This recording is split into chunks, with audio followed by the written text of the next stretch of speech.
Hey, how's it going, dudes? Today's video is sponsored by the Songwriting Inspiration app. With Song, you can quickly organize over 6,000 guitar chords into major and minor keys and start writing more sophisticated, harmonically rich songs. Save your lyrical ideas and record quick melodies right inside the app to stay organized. Check out the Songwriting Inspiration app today. Links in the description. Hey, how's it going, dudes? Brad the Guitarologist here, coming to you from my new, very empty house. That's kind of a long story in and of itself, but suffice it to say, I did a trade here, and I want to talk about it. I got this thing. This guy contacted me. He knew that I had a couple of keyboards, one of which was a Casio CT370 that I had gotten from a Goodwill a while back. I think I spent like, I don't know, under $10 or something for it, and also traded him I threw in a couple of stands on the deal, but I think overall I've got under 10 bucks in this. We're gonna go through it and see what all tubes are in this thing and what all's in it in general. I think I made a pretty good score, so yeah, definitely let's open this up. Stick around. First of all, the case itself is in really good shape. A lot of times you see these cases and this material on the outside is, really ragged and torn and worn away and, separating from the wood, but that's not really the case on this box. This box is in pretty good shape overall.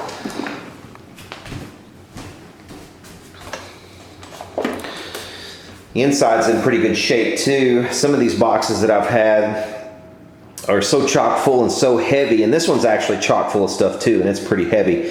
They're so heavy that over the years they started to separate along the sides because they're not very well reinforced. I think it's just finger jointed along the edges, and sometimes those can come apart, and this one hasn't done that, so this box is in really good shape. But right off the bat, we see right there that tube book. GE Electronic Tubes, Essential Characteristics, Receiving Tube Manual. This is actually the second GE tube manual that I will have owned. I got another one not long ago. A fella sent me in a viewer mail segment, but this is really cool to have. Here is a Sylvania Tubes chart, retail price chart, which is kind of cool. You can see some of the prices of the tubes, and this is in 1951 pricing. So this is the retail prices of tubes in 1951, and if you want to do the calculations, you can kind of get an idea of, for inflation, what it would cost to repair your stuff in 1951. Just to give you an example here, you see a 6V6 tube in 1951 would cost you about $3.20.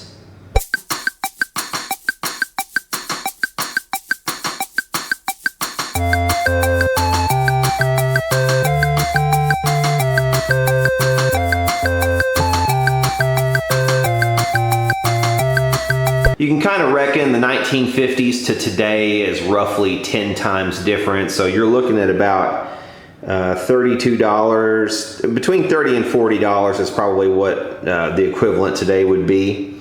And that's about right for some premium tubes, but you can get tubes a lot less expensive than that. You can get them for closer to $15. Sorry, I just had a phone call there, but you get the idea. You see what I'm trying to say here, that the prices generally have come down, even given the fact that you have a severe reduction in the number of people making, or the number of manufacturers that make tubes. The prices still have come way down. What is this thing? Lex-Tronics, Lexington Electronics Supply Company, Lexington, Kentucky, mail order. This is cool. Wow. That's pretty cool. This is like a local kind of mail order Radio Shack. Lex-Tronics.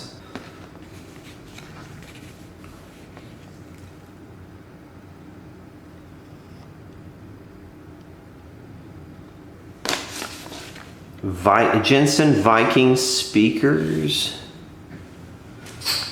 There's picture tubes. You could order your picture tubes.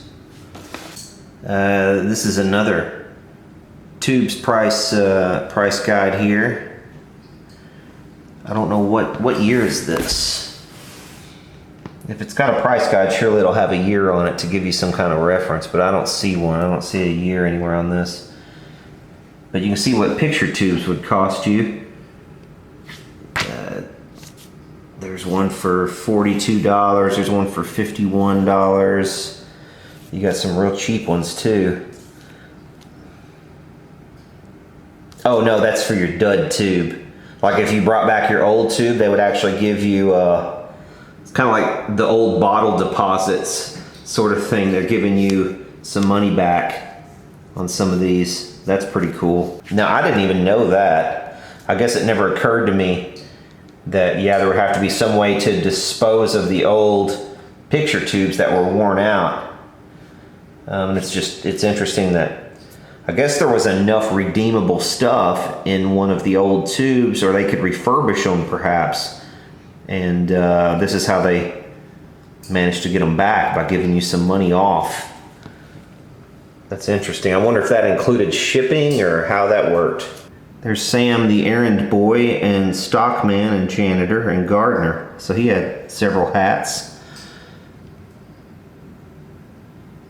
And again, I'm not sure what year this is, but given that the other brochure that we just saw was from 1951, this can't be that far off. There's a phone number. Now I remember in Kentucky, where I grew up, in Western Kentucky, when phone numbers, this is all you had to put in. So we would have, like, in the place where I grew up, our little, not the area code, but the code for our city or whatever was 965. But all we had to put in was the last number of that. So all you had to put was 5 and then the 4 digits following that if you were in the area. So that's interesting that the phone numbers, that's the way you used to dial them back in the day. And this was even when I was a kid. This was in the late 70s, early 80s. It was still like that where I grew up. We even still had a party line in my house. My first house that I remember living in, we had a party line in that house that would share the phone line with the neighbors across the street. And if they were already on the phone, you couldn't answer your phone. And what would happen is every now and then you would hear like a little ting, like just like one little ting on your phone bell, and that was an indication that our neighbors were actually getting a phone call. And if you were to pick up the phone at that time, you would actually hear them on their phone call. And if they didn't notice you were on there, you could sit there and listen to their entire phone call. So that was definitely a different world than what we have today. You could order your resistors. We got Cornell Dublier capacitors. So there's price guides for capacitors.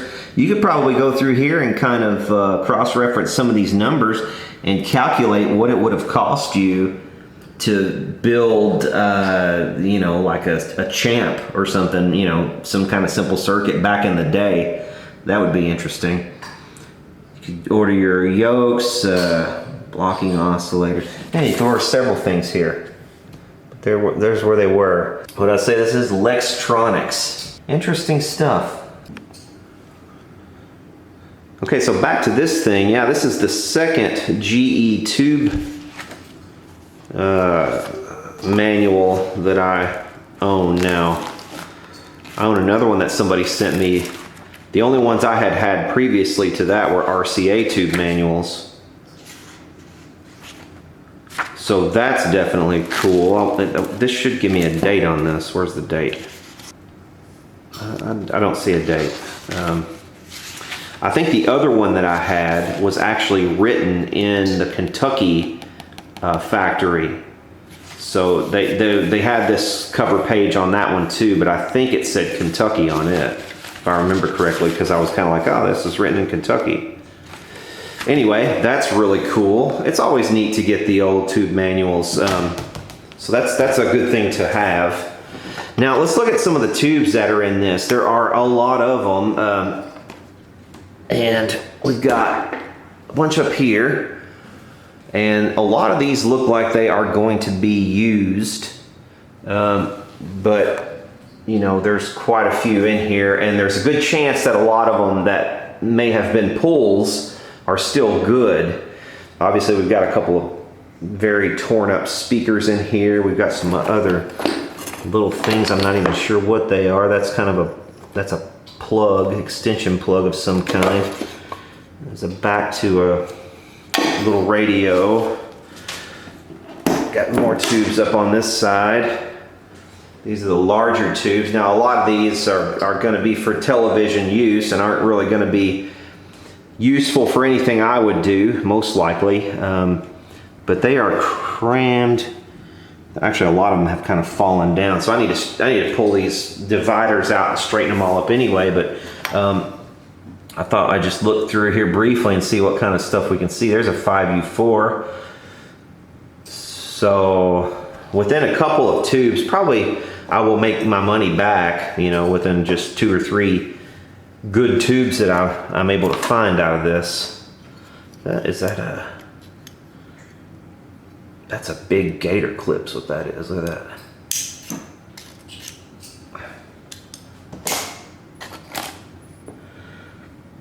(6S4).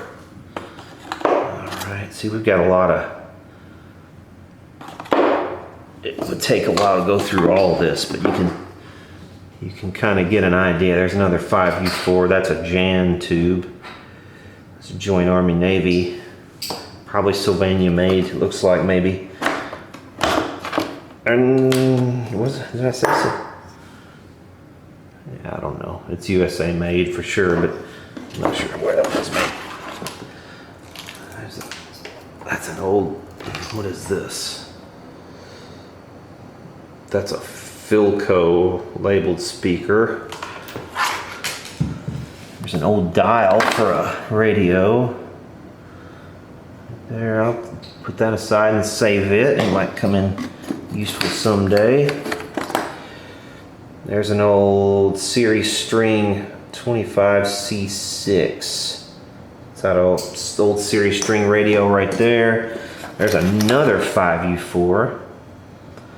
So already I've got 3 5U4s.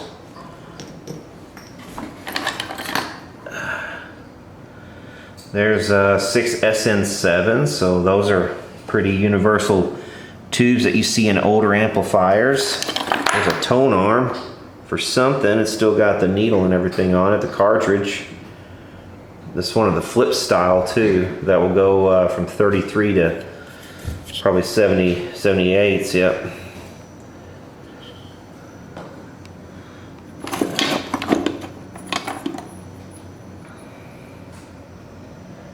(6AW8). I'm just going to set some of these up in here. That's a Radio Shack tube right there. There's a 12AV7 GE tube. But yeah, you kind of get a sense of what I've got here. That's a music box. That's a bit of a music box. Let's see if I can wind this up. So now I tried to wind that up. I can't wind that. It's not, something's not, needs to be lubed. But it's a Sankyo. It's a Sankyo very much. From Japan. I'm sorry, one day I'll tire of that joke, but it's not this day. There's another Magnavox 5U4 that I pulled out of here. So that makes 1, 2, 3, 4 5U4s I've found so far. That's got the shield can from an old radio, in addition to the tube still in there.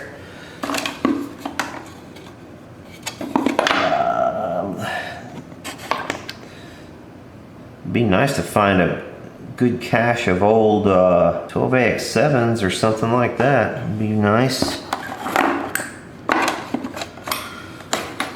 One can only hope.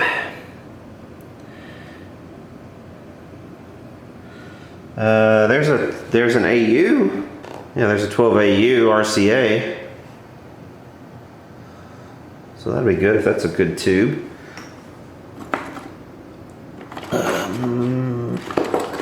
Up there. 6AX4. That would be a rectifier.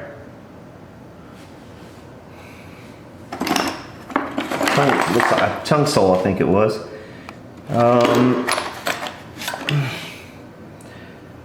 Got several of these mini tubes. These are always good to have around because you never know, like if you're restoring an old radio, when you're going to need a particular 7-pin tube. They do come up. Some kind of old radio board right there. RCA radio board, maybe? I don't know. Looks RCA maybe to me. There's a couple of, there's a knob, another knob. There's a switch, it's more knobs. Broken tube down there. A little speaker. That'll be out of a little transistor radio, but it's damaged.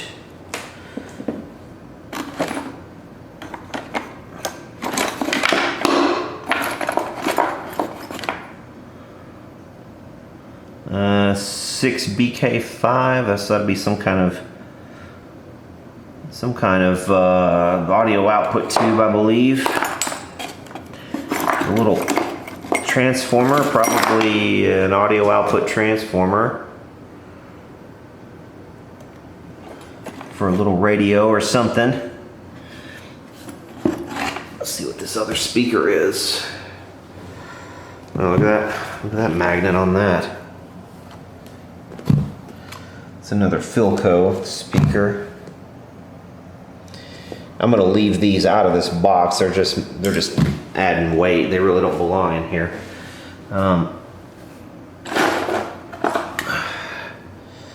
This is some kind of switch.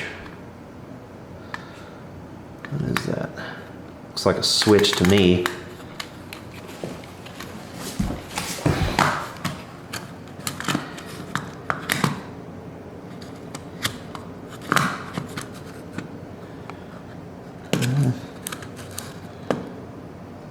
I don't know. I don't want to break it.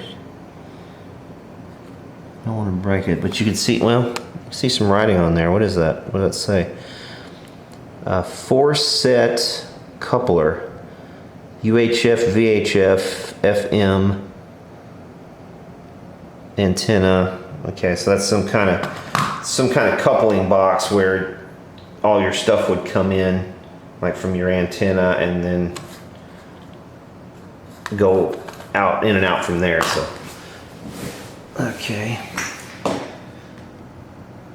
There's a 50 L6 up there on top. Those are old, used in series string radios and amplifiers. There's an SK7, 12 volt, 12 volt. You don't see those used a whole lot. It would have been nicer if they were 6 volt.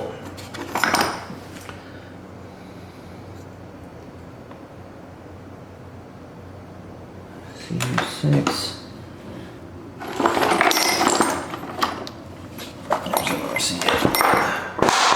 What's that? A 6BC8. BC8. No idea what that is.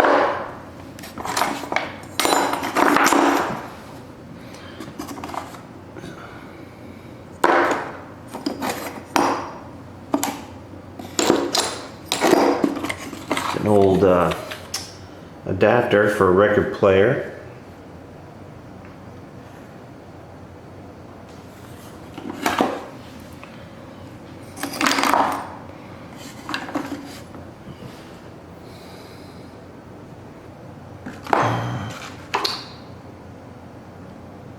Oh, Oh, there's a tongue sold 12AU7.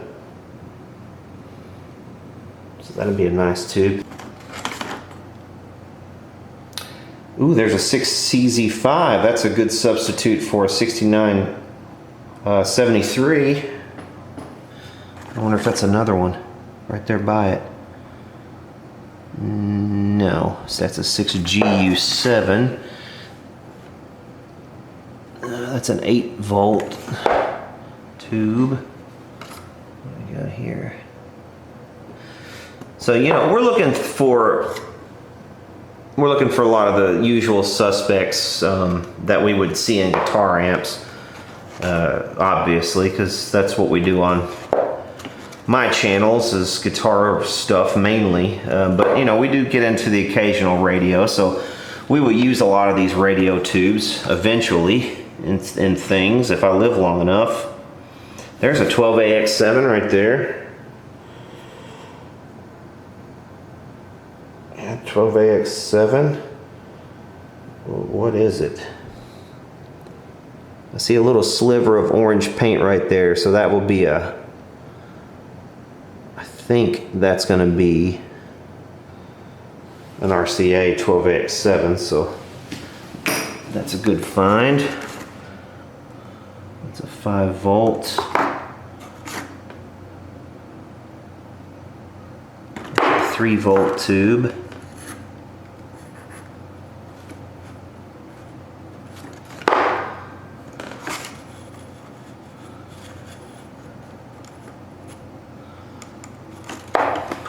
BY7, that's the second one of those I've seen.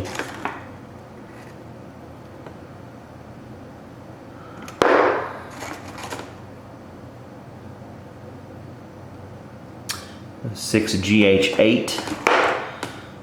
I designed a guitar amplifier using one of those because there's so many of them out there and you can get them new old stock for so cheap.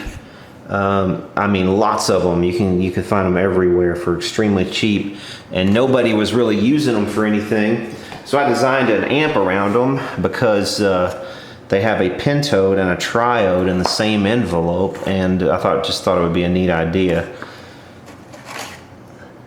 So there is a use for these if you're into amplifiers. Here's an AT tongue sole. Nice looking tube right there.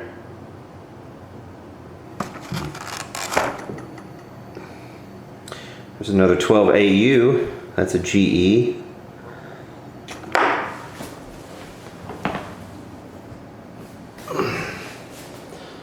Let's play How Level Is the Floor. Okay, so there was a few useful tubes over here on the miniature side. You know, already it's worth what I had in the keyboard, so, you know, and then some. There's yet another 5U4 I can see from the top. It'd be nice to hit a whole cache of like some old 6L6s or something. That's not gonna happen, but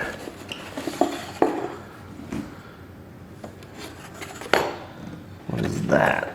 It's a 12AV5. That's an intriguing tube. I've seen those before. Yeah, I think to really do anything on this side, I'm gonna have to take these dividers out. Okay, so I pulled all of those out of there and pulled the dividers out. I'm gonna clean this, but here's all the stuff I found that was more or less useful. Of course, you've seen the paper stuff, but so I've got several 5U4s here. Probably more of those than anything else. We've got 1, 2, 3, 4, 5, 6, 7 5U4s. We've got a selection of octal tubes there. Some 6 SJ7s, some 6 SC7s, stuff like that. I've got a few of the 9-pinners, some 12 AU7s, stuff like that. But yeah, definitely there's enough here that it is worth my while to have made the trade. So happy about that. We've got some 50L6s, some some stuff for series string amplifiers. So yeah, good little batch of tubes right there out of the lot that I can definitely use. And I'm sure there's more things in here too that I don't know that I need until I need it, and a lot of that will be right over there. I do have some stuff that's gone to air. There's, I don't know, several right there that's gone to air. I'm going to throw those away, but yeah, we'll clean it up and organize all these and stuff like that. So yeah, definitely worth the trade. All right, that'll do it for this video. If you guys enjoy stuff like this, hit subscribe down below, and we'll see y'all later. Are you cleaning it? Mm-hmm. Cool. I'm cleaning all the dirt that you missed. I missed a lot of dirt, didn't I? We had to prop it up and sweep it out. We're gonna make it nice and clean. You gonna clean out the inside? You gonna clean the inside? Is it taken out? Yeah. Uh-oh. Ew. Ew, look at that. Ew. It's so dirty.